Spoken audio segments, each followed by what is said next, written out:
Hello and welcome to this Community Writing Center workshop.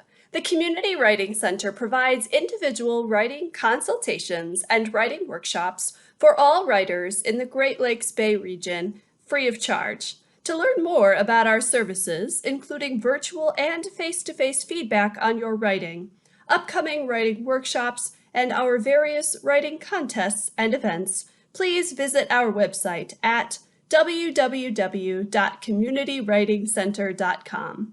This online workshop series was sponsored by funding from the Bay Area Community Foundation and the SVSU Center for Community Writing. Hi, I'm Kelly Fitzpatrick, a Michigan-based author and educator, and it is my pleasure to present to you this workshop on SAT essay writing. Thank you so much for joining us, and let's get started.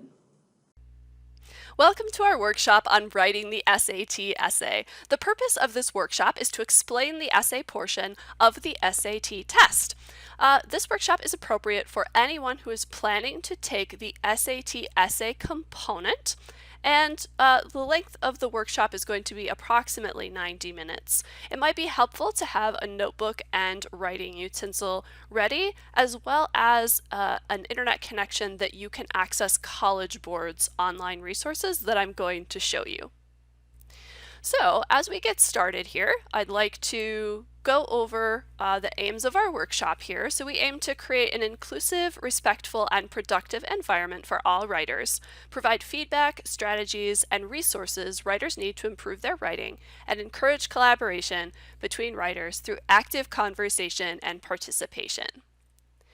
Here's a brief preview of what you can expect during this workshop. We'll start with an opening quick write, then we'll move into a craft talk on rhetorical analysis. We'll talk about the structure of the test itself as well as some tips. Then we'll look at an example essay together and analyze it, followed by a prompt and extended writing time, and then we'll end with some analysis, sharing, and takeaways. So let's start out with our opening quick write. The question I have for you is, what are some ways you know of that writers try to persuade their readers? What techniques or appeals might they make to convince people to see things their way? So the purpose of the quick write is just to sort of do a prior knowledge check to see what you know about this subject right now, where you're starting from. And we're just going to spend 5 minutes jotting down anything that comes to mind in your notebook. And I'll see you in 5 minutes.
We are now going to move into our craft talk and explore this genre of rhetorical analysis that the SAT will be asking you to do.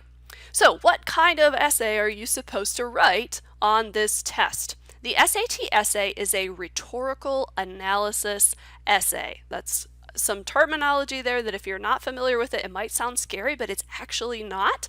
Once we go over this here, this is actually a pretty approachable task if you know what's expected of you. So this means you will be reading an article and explaining how the author makes a good argument. In other words, what are they doing as a writer to make their argument appealing to their readers? So what tools are they using? What writerly moves are they making? What kind of logic and reasoning are they using to convince people that they're right and that people should listen to them? This is a little bit tricky because this is different from the type of essay that's on the ACT test, which is a different college entrance exam. And rhetorical analysis is a common genre to find in college level courses, but not all high school students who take this test are super familiar with this genre. So if you're not, we're just going to kind of run over what it is. So I just want to start out by saying the SAT is not a persuasive essay, your opinion, a personal narrative, or a summary. So a persuasive essay is where you take a stance on an issue and you try to convince your readers of something. That is not what you're doing here. You're going to be analyzing how someone else does that. It's not your opinion, so you're not being asked to agree or disagree with the author. Unfortunately, a lot of the students that I see who misinterpret the prompt think that they're supposed to agree or disagree with the author, and that is not the case. You do not have to make any sort of value judgment about what the author is saying. You just have to look at the structure of the argument and the type of evidence that they're using. It's not a personal narrative, which means you are not being asked to draw from your own opinions or your own experience, rather. You're being asked to evaluate the text that's in front of you. And it's also not just a summary. This is another tricky pitfall that I see a lot of students fall into. They'll spend the whole length of the essay just explaining what the author said. And while it is important to be able to figure out what the author's main idea is, and you do want to state that at the beginning of your essay, that's not the whole purpose of the whole thing. The analysis part is. So just keep in mind that those are not what we're aiming for here. We're aiming for rhetorical analysis. So what is that? Well, we're going to start with the word analysis. To analyze something means to tear it apart to see how it works. So break it open, either physically or metaphorically. Look at all the parts and how they move and how they interact to make the thing work. So if you are going to analyze a car and how it works, you might take it into a mechanic shop and break it down into all the component pieces, kind of like you can see in this little diagrams back here. And then you would start looking at how do each of those pieces function within the machine. What is their purpose, and are they doing it effectively, and how do they interact with each other? That's the same thing that you do when you analyze a text. You break it down into its component pieces. So when you're analyzing an article, like on the SAT, you're going to be breaking it down and looking at what type of evidence or what type of reasoning is the author using. And those are small building blocks of their overall argument, but you're going to be looking at how are they working? What are they doing for the audience, or what are they encouraging the audience to do or think or feel so that they are more inclined to listen to the author. So again, analysis is tear it apart to see how it works. You're going to be tearing apart someone's article, metaphorically, of course. I will just mention here that if you're taking the SAT with paper and pencil, you are allowed to write all over the paper copy of the article. So you're allowed to underline things and circle things and that sort of thing. So you can annotate the text as you do this, which is very common in analytical reading. So what about the rhetorical part of rhetorical analysis? Well, rhetoric is the art of speaking or writing effectively. So that means rhetorical analysis is the process of tearing apart a text to determine what moves the author is making to persuade effectively. So we're analyzing rhetoric. We're tearing apart a text to see how it works. So again, this isn't super complicated once you know what it is that you are being expected to do. So what does that actually look like in practice? What are you looking for as you analyze the text? Well, rhetorical analysis relies on recognizing rhetorical appeals and rhetorical devices within the text. Remember those moves that I was talking about, the author making? It helps to know what some good moves are that authors could potentially make, or at least have a toolbox or a collection that you know of that authors can pull on, so that you can then recognize those when you're going through and reading the article and looking for, what is this author doing? You want to be able to recognize those things. And a lot of these you have probably learned in school throughout the years. And again, some of you may actually be very familiar with this process of rhetorical analysis to begin with. But if you're not, don't fret. There's actually a lot of good lists out there of appeals and rhetorical devices, and I'm going to show you some basic ones here today, but you can then easily find some other ones on your own. If you just Google rhetorical devices, list of rhetorical devices or list of literary devices also, some of those will show up also in the articles. But we're going to start out by talking about rhetorical appeals because these are easy to remember. There's only 3 of them, and they are very common across articles. So let's start with those. So what are rhetorical appeals? Well, these are also called Aristotle's appeals because they were originated by Aristotle in ancient Greece in his book called On Rhetoric. And we call them an appeal because it's a way of appealing to something in the reader or in the audience to make them believe you.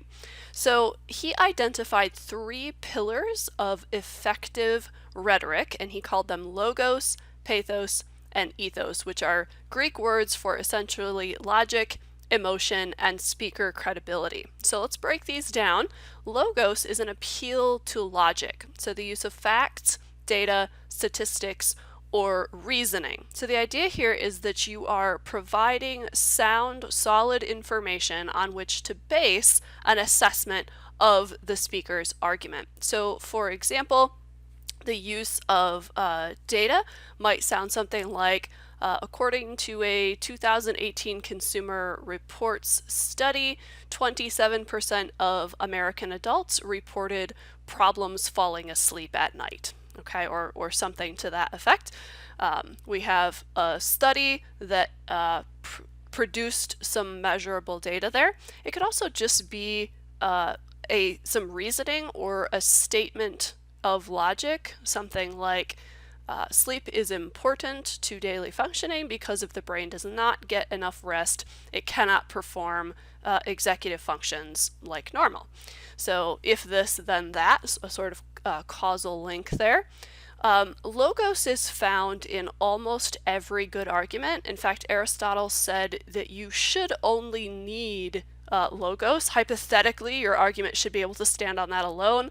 However, most arguments use other appeals and other devices to make it more compelling. But I can tell you that every article that you will encounter on the SAT is going to have some kind of logos in it, even if it's just a logic chain where they say if this then that. But there probably will be some facts, some statistics, an expert opinion, something like that. So you can always kind of look for this. It just is going to vary how it might appear in that particular article. Okay, pathos is appeal to audience emotion. You can think of this as pulling on heartstrings, but it could be pretty much any emotion. So it might be making the audience feel sad, afraid, indignant, patriotic, etc. The key here is that it's invoking the audience's emotions. It's not just the speaker talking about being sad or afraid. So it's trying to get the audience to feel those things so that they will be more likely to side with the author in their argument. or their thesis, whatever it is they're trying to convince you of. So an appeal to pathos might sound something like, we need to address the plastic problem in the ocean because it is causing many marine animals, such as whales, to suffer and die. So that is a piece of pathos that is appealing to the audience's compassion, or maybe even making them feel sad that these creatures are suffering, and therefore they should be believed. Ethos is appeal to the speaker's credibility. So this often manifests as citing the authority of the author or their sources.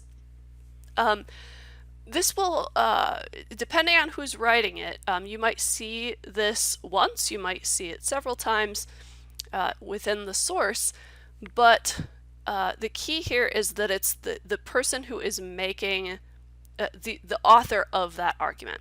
So if you are reading an article that was written by a pharmacist, that person might say, in my 25 years in pharmacology, I have never seen anything as worrying as problem X. And by them telling us that they've been in this business for decades, that makes us more likely to take them at their word, or to think that they know what they're talking about when they're telling us that we should listen to them about an issue. So these three rhetorical appeals can appear in any combination or any order. Like I said, not all articles are going to have all of these. Most of them are at least going to contain logos. So this is a nice set of things to sort of memorize or commit to memory before you go into the test, because you'll be able to look for these within that article that you're going to have there.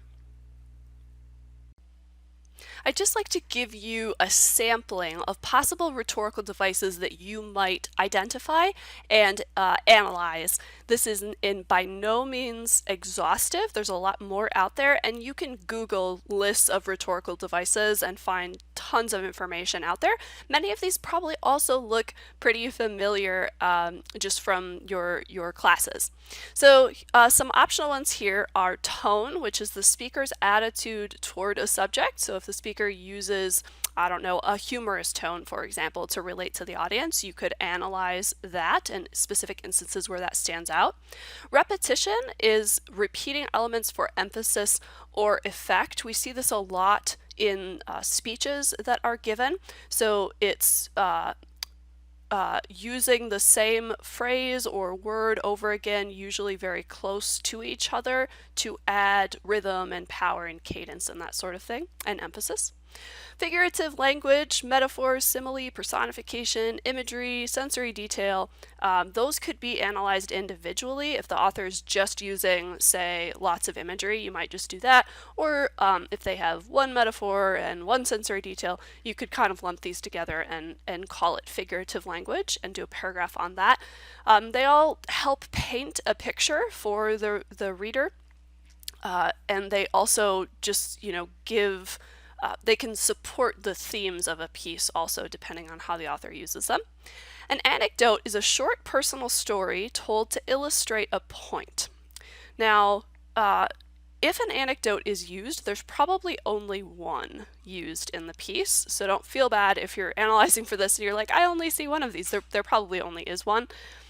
So if you're going to identify an anecdote and the author's usage of that you're probably only going to have one example to talk about in that paragraph. You'll just want to kind of break it apart a little bit more and look at, why did the author choose to use that particular story? How does it relate to their point? How does it connect to the audience, etc.?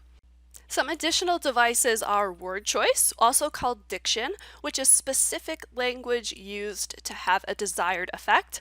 Juxtaposition, or laying ideas or elements side by side to demonstrate contrast. Allusion, not to be confused with illusion, which is a reference to a well-known work. And alliteration, repetition of consonant sounds in succession to create lyricism or a rhythmic sort of sound. Now again, these are not all of them, and I encourage you to look up more exhaustive lists and just sort of familiarize yourself with them, and maybe start trying to notice them in articles and literature that you read. Okay, let's talk about the prompt that you can expect to find when you open up that essay booklet as you are taking the test. The prompt will always be something very similar to this. It's always going to be something worded very similar, so you know sort of what to expect walking in. And if you can you don't have to memorize this word for word, but if you can remember what it's going to be asking you to do, that will save you time so that you don't have to read through all of this in a bunch of detail because you're only going to have 50 minutes to work on this.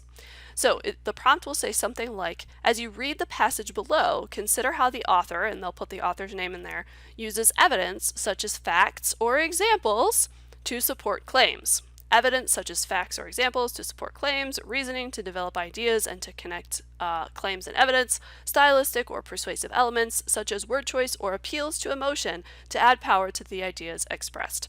Now, a lot of that probably looks familiar. You're going to notice facts and examples, okay?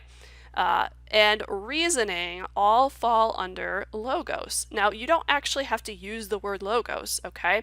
If you find some facts or examples, you can call them facts and examples, that's fine. You can call it data, you can call it statistics, you can call it reason or logic, whatever you want, as long as it's accurate to what is actually there. But notice how much of this instruction is actually focused on logos. Like I said, you can almost guarantee that you're going to be able to find that in the article that you are evaluating. And then down here, you might notice stylistic or persuasive elements such as word choice, which is a rhetorical device, appeals to emotion, there's pathos, to add power to the ideas expressed. You are not limited to this list, but this is a hint. If you get really stuck, if you open the test and your mind just goes blank, you don't remember any devices, you don't remember anything that you're supposed to do, come back to this prompt at the beginning and just use the ones that are listed here. They give you some hints, so to speak, that you can use if you need to. Remember that you're going to want to use the strongest devices that the author is using. So what are the strongest pieces of evidence? What are the strongest examples or devices? And build your argument around those versus just grabbing whatever you see first. So if you can familiarize yourself with the prompt ahead of time, that will save you time on test day. And then for scoring, this is the rubric that the judges will use to score your essay. Your essay is going to be scored by 2 judges. So the highest score one person can give you is a 4, and that's considered an advance. You can get a 4, a 3, a 2, or a 1 on each of 3 dimensions on the test. Those dimensions are reading, analysis, and writing. Now your essay score is going to come back and it's going to be out of 8 in each of these categories because there's 2 judges and they add the score together. So if both judges give you a 4 on reading, your first score is going to be an 8. If you get a 3 and a 2 on analysis from the 2 judges, this score will be a 5. So it'll be number slash number slash number for your scoring, okay? So this rubric, I just excerpted this number 4 box off of the rubric, which is available on the College Board website, and I'll have that at the end of the presentation if you want to pull this up and look at the whole thing yourself. But this is kind of like, you know, the highest iteration of each of these dimensions that you could be aiming for here. So the reading dimension is mostly focused on, did you understand the article? Did you understand what the author was saying? Did you draw connections between the main idea and the supporting details? So do you understand how the author's body paragraphs or subpoints support their main idea, their thesis? Free of interpretation errors, again, means were you way off base and you thought they meant something that they totally didn't say, or did you interpret the article correctly? And then skillful use of evidence, quotations, paraphrases, or both. So notice the reading score includes how you reference the text itself. Now remember, I said this essay is not meant to be a summary, so you're not going to spend a ton of time just telling us what the author said. But when you are explaining your analysis, which we'll get to in a second, you're going to want to tie that down to the text. And so you're going to want to use quotations, which are short excerpts from the article. Make them short. Try not to excerpt entire sentences or multiple sentences.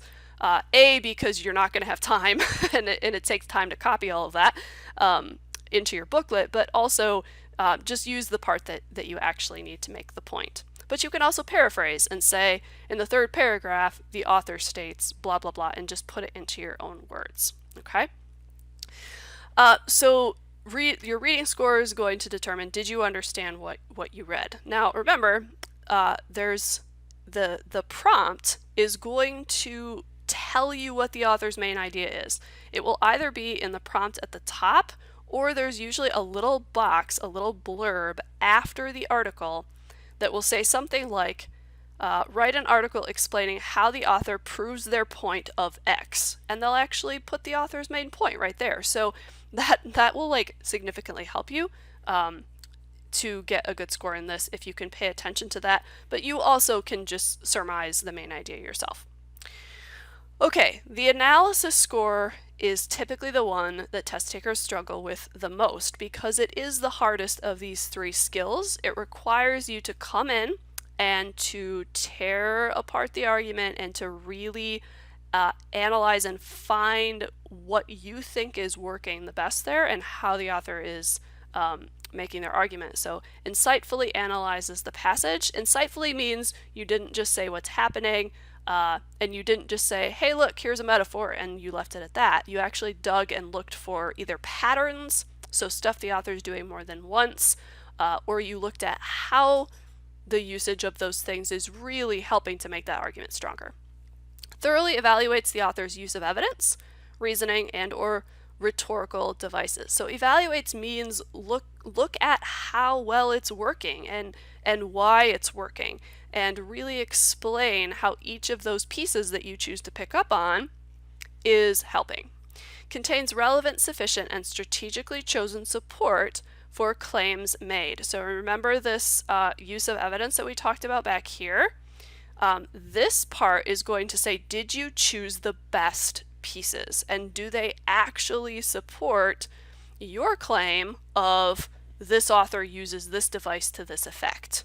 So you want to make sure that you are pulling pieces of evidence that really do support your claim, with whatever pieces of whatever moves you choose to focus on. And I would say in an article of this length, for the amount of time that you have, your essay should plan to focus on 2 or 3 either devices or types of evidence or types of reasoning.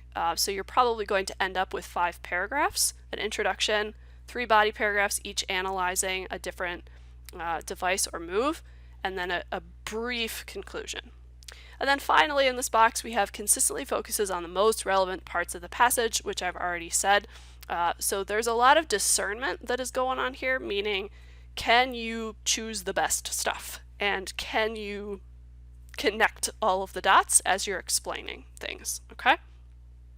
And then the writing part of the rubric is meant to judge your ability to put your analysis into essay format, into words that will make sense to someone else reading it. So this is where we're going to have highly effective command of language and progression of ideas. Does it make sense? Is it clear when the judge reads through it what you're trying to say? Do you move logically from one point to the next? And are you using command of language means that you're able to choose the right words and use sentence structures that help convey meaning. That doesn't necessarily mean you have to use a bunch of fancy words that you don't know or that you think sound smart. You want to use language that you are comfortable and confident using. You do want to try to be grammatically correct and do the best on your spelling that you can. You will not have any aids for that. You will only be able to use your own brain. But don't sweat that too much. Really focus on this progression of ideas, which they give you a hint down here with these bullet points. It needs to contain a precise central claim. And a lot of classes will call that a thesis. So you might have learned that an essay needs a thesis or a main idea or a central claim that's stated in the introduction. And your central claim for a rhetorical analysis essay is going to be something along the lines of this author uses the devices of metaphor, pathos, and very specific statistics to effectively convince the reader of X, whatever their central claim is. Skillful introduction and conclusion, wide sentence variety. This means all of your sentences aren't like short and choppy and all the same. Precise word choice and objective tone. Okay, objective tone means you need to write this like it's a formal academic essay. You need to keep yourself out of it. So you're not going to say things like, I believe that, because this essay isn't about you, it's about analyzing the text. So you're going to say things like, the author clearly shows this, or in paragraph 5, the author's use of this demonstrates blah, blah, blah, whatever. So that's what they mean by objective tone. You also want to avoid slang and that sort of thing. So I know that might seem a little overwhelming, but in a nutshell, you need to read the article and understand what it's saying. You need to look for how is the author making their argument effective, and then you need to put that into writing that a judge can understand very clearly. Okay, that's what you're being asked to do here, and this is the scoring rubric that you can expect to be evaluated on. One important thing to keep in mind for the SAT essay is that you will have 50 minutes to complete the entire test. This is from the moment you open your booklet to the moment that you complete the essay, and includes the time spent reading the provided article. So with that in mind, here is a suggested breakdown of how you might utilize those 50 minutes and break it into the different steps that you'll need to complete for the essay. I recommend using the first 10 to 15 minutes to read, analyze, and annotate the article. So this is the article that's being provided to you. You're going to read through it and look for the author's main idea and then what rhetorical devices they're using to support that main idea. So how the author uses their evidence, what effect it has on their argument, everything we've kind of been talking about so far here. That might sound like a lot of time. It's a significant chunk of the 50 minutes, but remember, you have to engage in that analysis task first before you can write about it. So you are going to be spending quite a bit of time actually putting, pencil to paper here, but you want to make sure you have a solid analysis to build your essay around. So you don't want to skip this step of actually really thoroughly reading the article. Some students just sort of like skim it and then jump right into writing, and they don't have enough substance to really build that argument around. Then you might spend the next 5 or 10 minutes, probably closer to 5, choosing the best 3 devices that you found, or the best 3 types of evidence, the best 3 moves that the author is making. Select your supporting evidence for those things. So for example, if you determine that this author is making really impressive use of repetition throughout their essay or their article, you need examples of those usages of repetition. Same thing if you're going to claim that this author uses appeal to emotion. You need to flag or circle or underline the sections that you actually want to pull when you're going to be writing that paragraph about usage of appeal to emotion. And then I recommend just making a very, very simple plan. And I'm talking a super quick outline of just 1, 2, 3, what are you going to talk about in each paragraph, and maybe draw lines to the pieces of evidence. Some of my students like to use little symbols, so they might put a little asterisk by the pieces of evidence for point number 1 and put a star by something else, But don't spend too long on this, but if you have a solid plan going into the essay, you'll spend less time meandering around and sort of wondering, what do I write next? Which is easy to do in a timed test like this. And then, of course, the obvious step of write the essay. I recommend spending about 20 to 30 minutes writing. If you know that you need a little bit more time to write, you might want to budget a little bit more time than that for this step.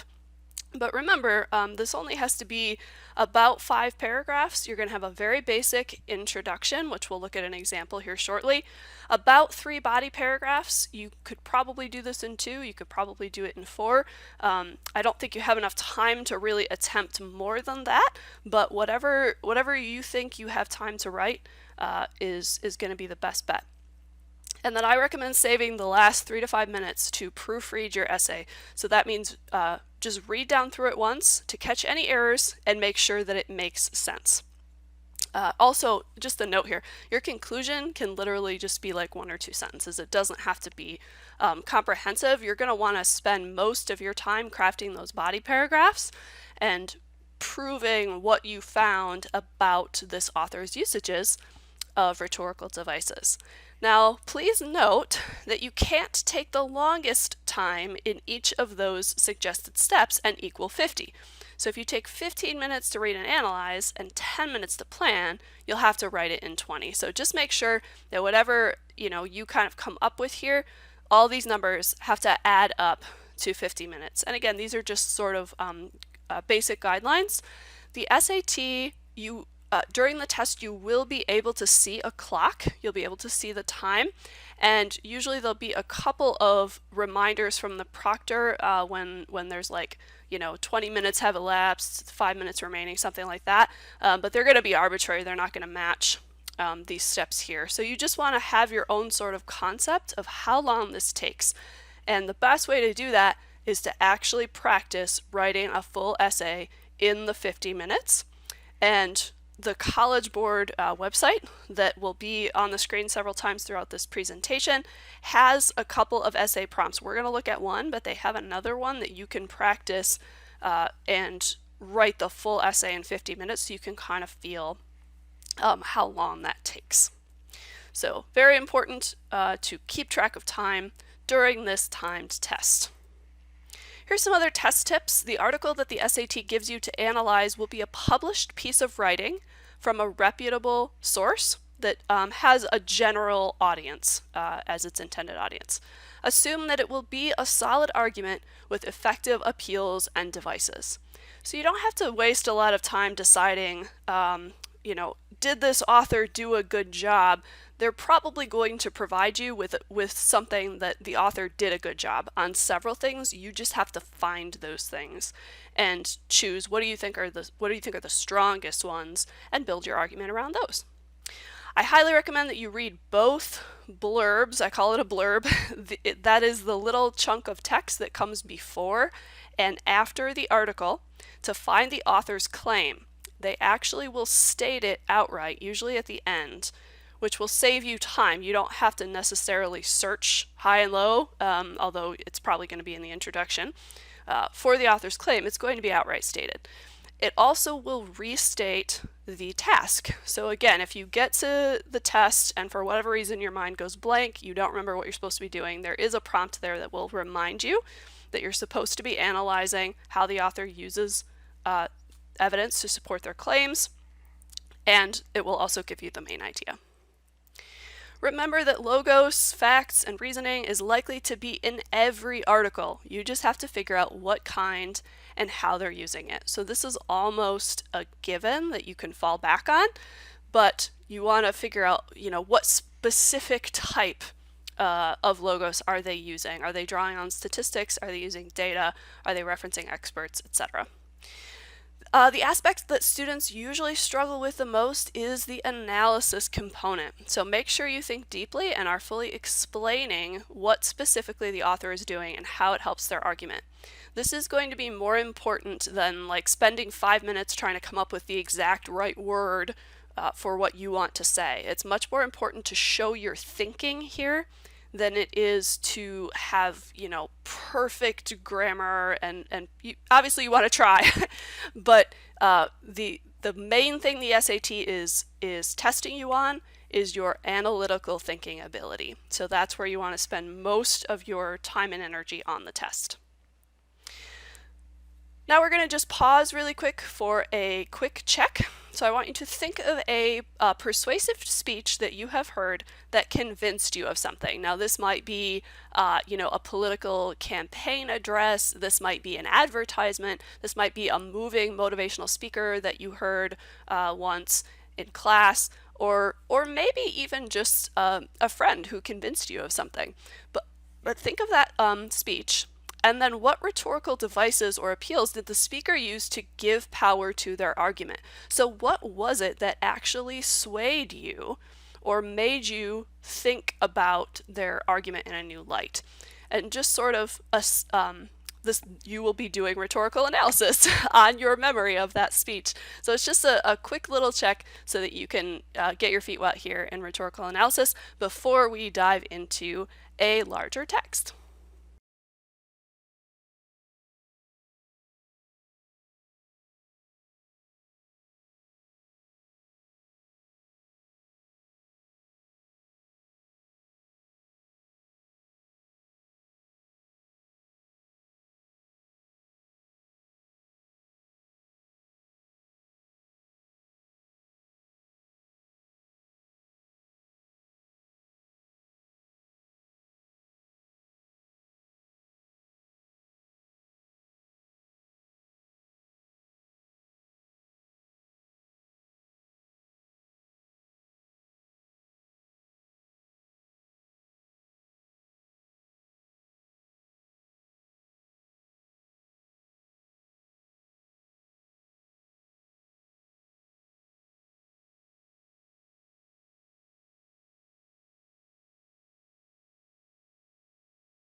Okay, now we're going to take a look at an example article. This is pulled from the College Board website, and it's practice essay number 1.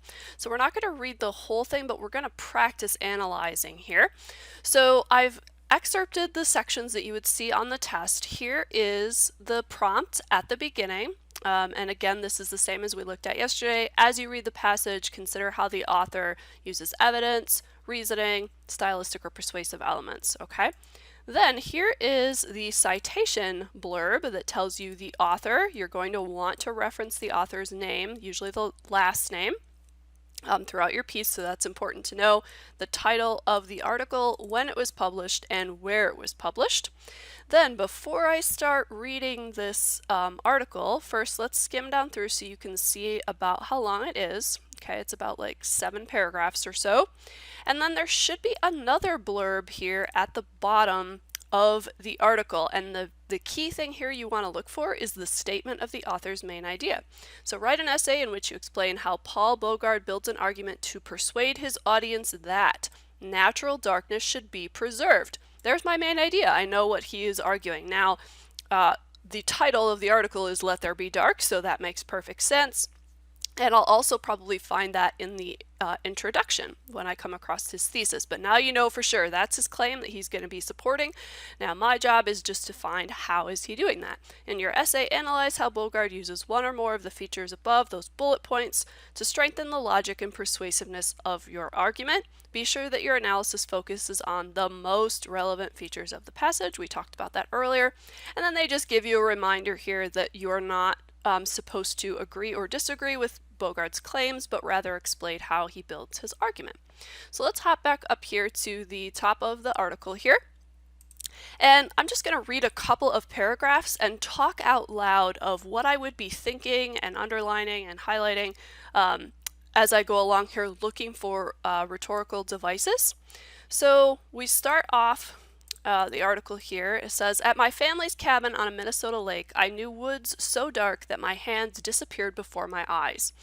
Now, right away, it sounds like the author is reminiscing about a memory from his childhood. So I'm immediately going to think, okay, this might be an anecdote, a personal story to prove a point. So I'm going to keep reading and see if that makes sense. "I knew night skies in which meteors left smoky trails across sugary spreads of stars." Okay, I also have some really beautiful imagery and metaphor going on here that I might pull on later. "But now, when 8 of 10 children born in the United States will never know a dark sky enough for the Milky Way, I worry we are rapidly losing night's natural darkness before realizing its worth." Okay, here we have a statistic. "This winter solstice, as we cheer the day's gradual movement back toward light, let us also remember the irreplaceable value of darkness." So now we're getting on to his main idea here. So this is indeed an anecdote up here, and I think it's a pretty powerful one.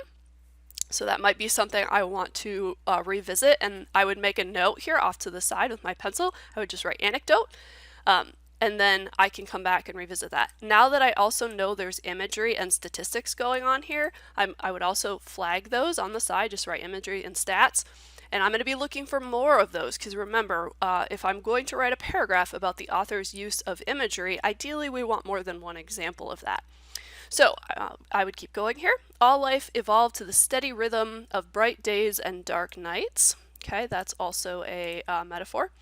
"Today, though, when we feel the closeness of nightfall, we reach quickly for a light switch, and too little darkness, meaning too much artificial light at night, spells trouble for all." And here we have his thesis, which we already knew.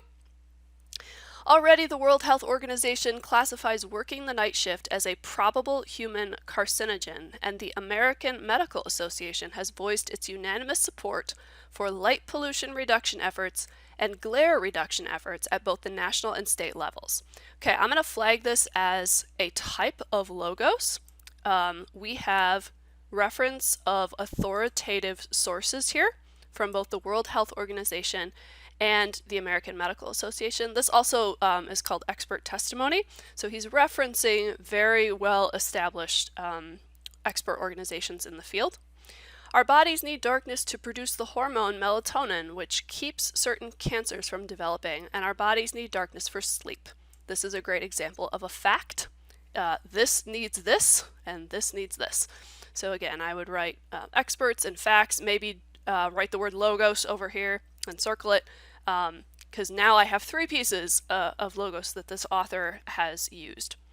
So you just keep going and analyzing and marking up and finding everything you possibly can in your first read through, and then you get to go back and skim through your notes that you took on the side, and again I would be underlining these things, and decide what do I see here as a pattern, what do I see that I think is the most powerful usage, and then you can start structuring your argument. As far as what device to talk about first, second, and third, it's up to you. You can do chronological order, which is like the first thing. So in that case, I would start out by talking about this anecdote and then maybe move to logos. Or you can do the most powerful one first, followed by other ones.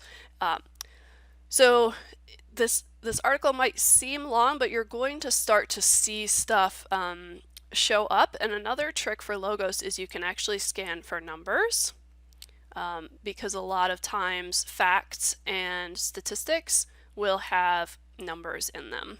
Okay? All right, so once I have decided, okay, this author makes really strong use of statistics, let's say, the next step after you have outlined is actually to draft your essay. So we're going to look at an example of a student essay that scored the highest possible, which is a 4 in every category, a 4 in reading, a 4 in analysis, and a 4 in writing. And we're going to read a couple of paragraphs of this student's essay here just to so you can kind of see what the structure looks like and get a feel for how a rhetorical analysis looks in practice.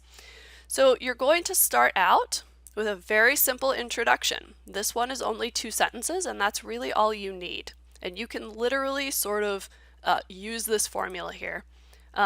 They start out by saying, in response to our world's growing reliance on artificial light, which is the topic, writer Paul Bogard, author, argues that natural darkness should be preserved. That's his thesis or his main idea in his article, Let There Be Dark. So on this topic, author argues claim in title. That's all you have to put in the first one.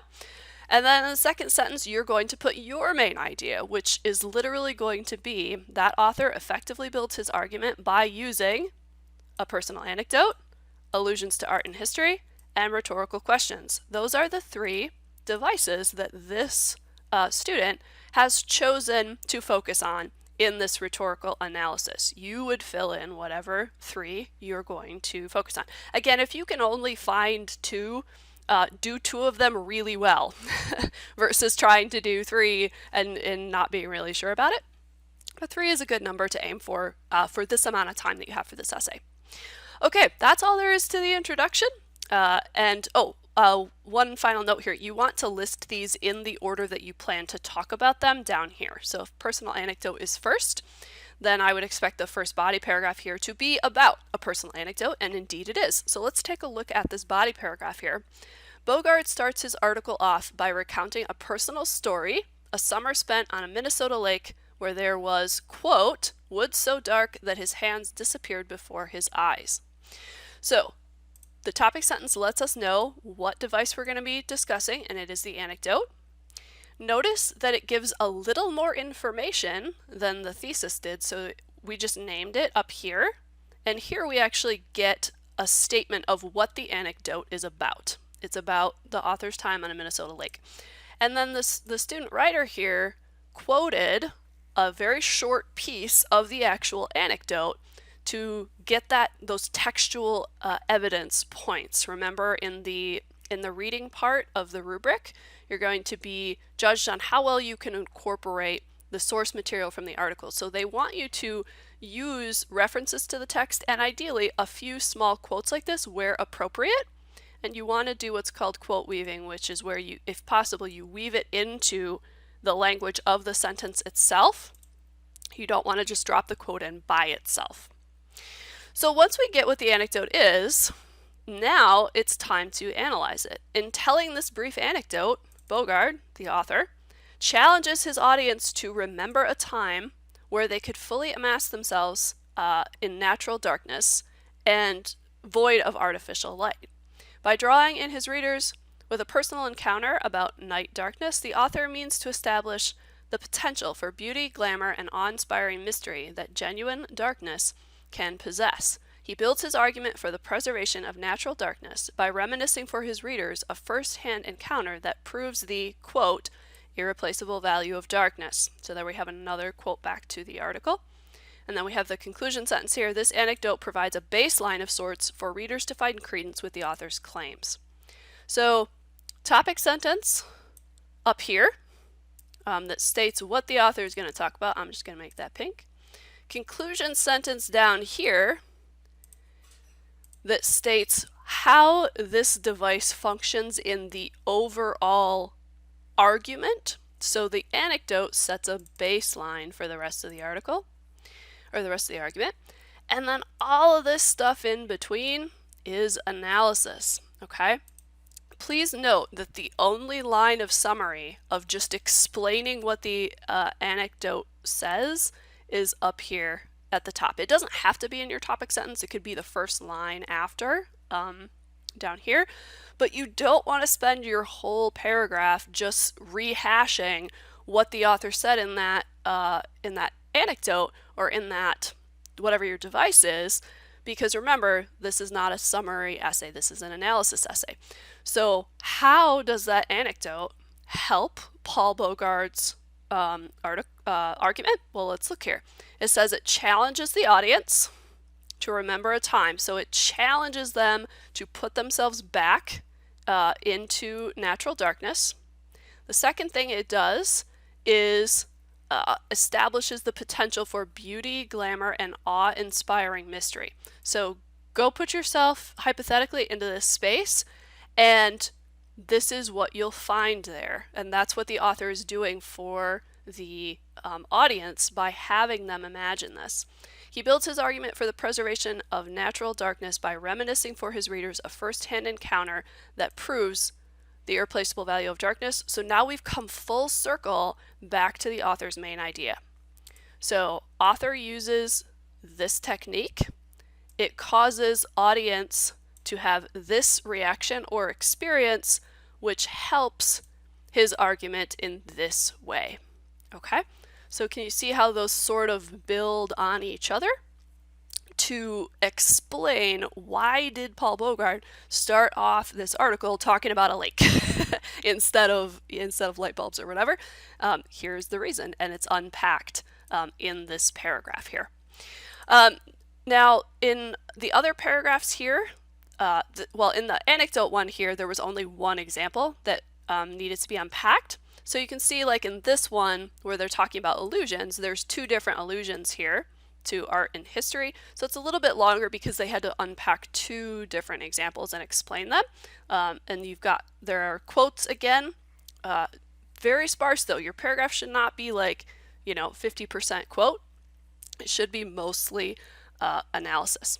So that's the format for a body paragraph. We're going to skip down here and just look at the conclusion here. Again, very, very simple.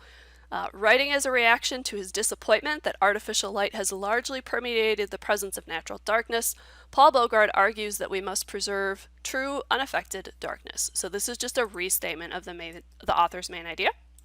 He builds this claim by making use of, and then just repeats the devices. That's all you need. And if you run out of time and you have to skip something, the conclusion is the thing you want to skip. But hopefully you'll have enough time. Notice there are at least 2 spelling errors in this perfect scored essay, so don't panic if you make a typo. You can still score really well because, again, most of the emphasis is on the analysis. This is a really great example, and it's available online. So if you go to collegeboard.org and look up essay example number 1, you can read the rest of the student example and really tear apart these other body paragraphs to see how they are working. All right, it is writing time. We are going to apply these techniques by responding to a prompt and writing for an extended amount of time. So the prompt that we have here today is to choose a different rhetorical appeal or device that you found when we were analyzing the article Let There Be Dark, and outline and draft a body paragraph explaining Bogart's use of that device in the text. Remember to cite specific examples from the text and to explain your reasoning. So to view this full article, if you want to go back and be able to see the full text, because I can't really put the whole thing up on the screen here for you, I have the URL there. It's kind of long, but it should be fairly easy to type in, so that you can then read the full length of Paul Bogart's article there and try to pull out. You may already know what device you want to use, but the SAT very much wants you to cite specific examples. So you're going to want to draw on a mention of a specific reference that he does, or even a short direct quote. Just a quick reminder on paragraph structure: you always want to start out with a topic sentence that gives the main idea of what you're going to be talking about in that paragraph. And for a rhetorical analysis, that's usually going to be which rhetorical appeal or device or usage of reasoning or whatever it is that you're going to be talking about in that paragraph. Then you're going to want to provide examples and support from the article and make sure that you fully explain them, and then ideally end with a conclusion sentence. It's okay if you do not get all of that done in the 20 minutes that we're going to spend here, but you'll get to just sort of play with the task within a set amount of time here. On the right, I have the toolbox of some of the things that we talked about today, the logos, pathos, and ethos, rhetorical appeals, and then some of the devices that we talked about also that you might analyze for as you're looking at this. After we're done writing, I'll give you some analysis questions just to sort of look back over and see how you did before we wrap things up. Again, all of the resources, the article that we're analyzing, the rubric that SAT uses, as well as student sample essays are available here at this URL if you want to go view those. So best of luck and enjoy the 20 minutes.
All right, we're going to come back together here, and I'm going to have you look over what you were able to write during our 20-minute writing prompt session.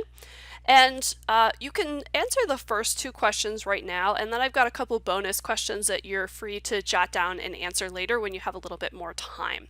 So the first one just says, what was easy and what was hard?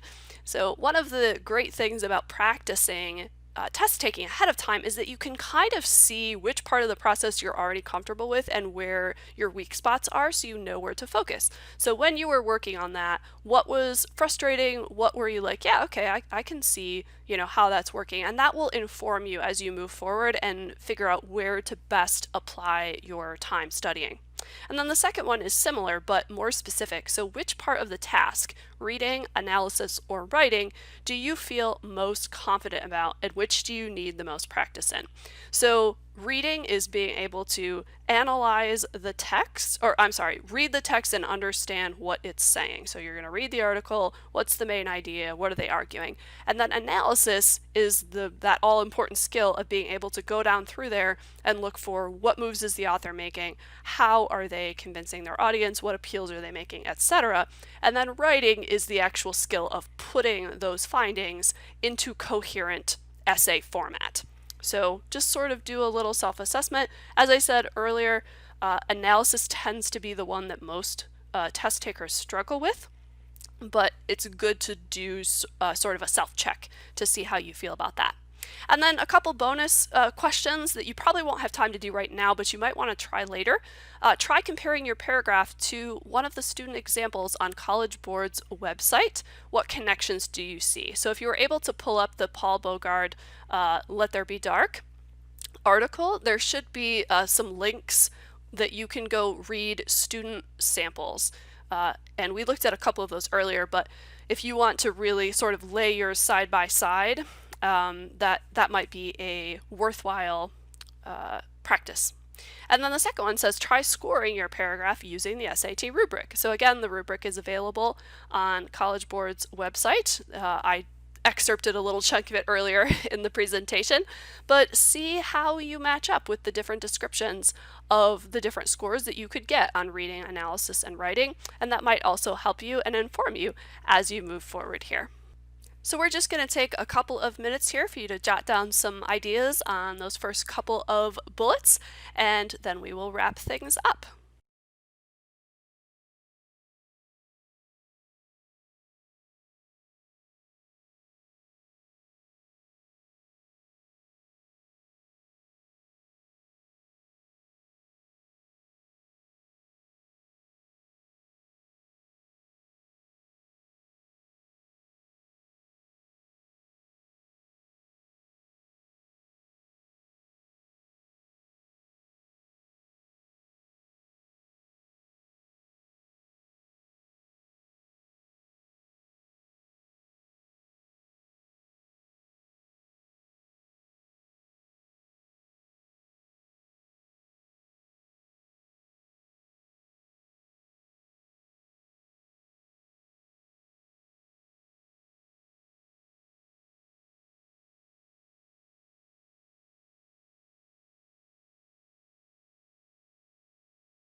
Here are our takeaways from today. The SAT essay is a 50-minute rhetorical analysis essay. You will need to read and analyze an argumentative article, looking for the devices the author is using to make their argument effective, and then write an essay explaining those moves that you have found. The rubric will measure skills in reading, analysis, and writing, and you can find additional resources at collegereadiness.collegeboard.org. And specifically, you can go to the sample questions and the essay, and they also have some additional prompts if you want to practice doing a full test for the full 50 minutes so that you can practice this. Even though test taking can be stressful, if you know what to expect when you walk in and are as prepared as you can be, you'll have the best chance at success. Best of luck. Thank you so much for joining us for this workshop on writing the SAT essay. The Community Writing Center offers a number of other writing workshops, along with free consultations on any piece of writing. To learn more, visit our website at communitywritingcenter.com. Thank you.